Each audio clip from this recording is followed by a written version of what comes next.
So Nikki Haley is earning the title the Lazarus of 2024 and showing Donald Trump his grip on the Republican Party isn't as tight as he might have thought. Haley actually delivering a warning sign for the former president in last night's Republican primary in Indiana. While Trump did win, former candidate Nikki Haley grabbed 22% of the vote, even though she dropped out of the race in March. And this isn't the first time the former South Carolina governor has gathered votes since exiting the race. Haley got a significant amount of votes in primaries in Pennsylvania, Wisconsin, New York, Washington, Ohio, and Arizona. Our deputy political director, Avery Harper, joining me now for what this could mean maybe for the general election. Avery, what do you think about these recent results? I mean, is it a signal for November? And is this vote against Trump going to become possibly a pattern?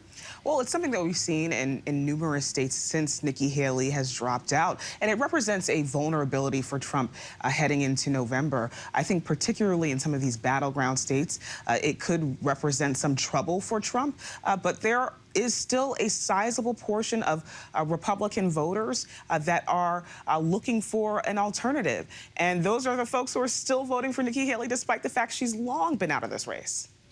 So these voters could do a couple of things on Election Day. They could stay home, they could suck it up and vote for Trump, they could flip for Biden, or are these the kind of voters who might just go for third-party candidates like, you know, RFK Jr.?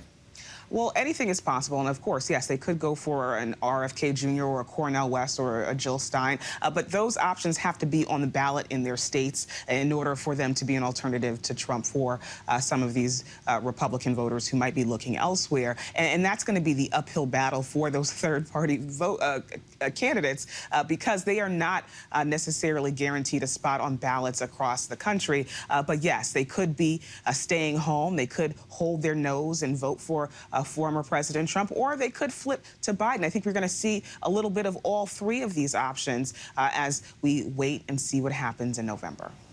All right, Avery Harper, thank you so much.